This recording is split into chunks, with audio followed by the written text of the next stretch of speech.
Hi, my name is Courtney Randell. I'm currently a student here at the University of Illinois at Urbana-Champaign.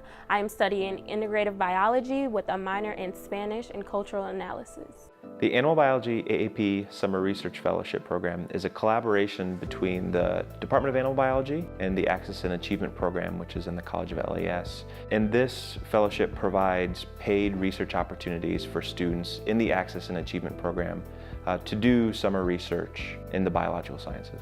So Courtney Randell's research examines the effects of herbivory on plants and how they respond and grow as a result of that herbivory.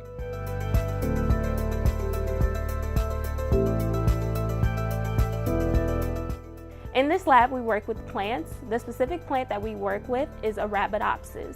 In this research, we are trying to figure out the genomics and genetics of endoreduplication. Endoreduplication is simply a plant undergoing a process in which it doesn't go through mitosis. In addition to the Arabidopsis, we do soybean plants.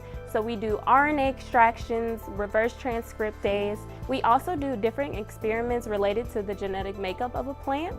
So how it can increase in seed production, flower production, and reproduction in general. There are many great opportunities through AAP that can apply to many students. For example, it teaches us leadership skills and it also teaches us how to succeed. As we are entering into the adult world, we need to learn how to communicate with others and how to do that successfully. We also need to know how to improve in our classes, how to be resilient when our classes are not going as well as they should be going, and how to speak to professors about research opportunities such as this one.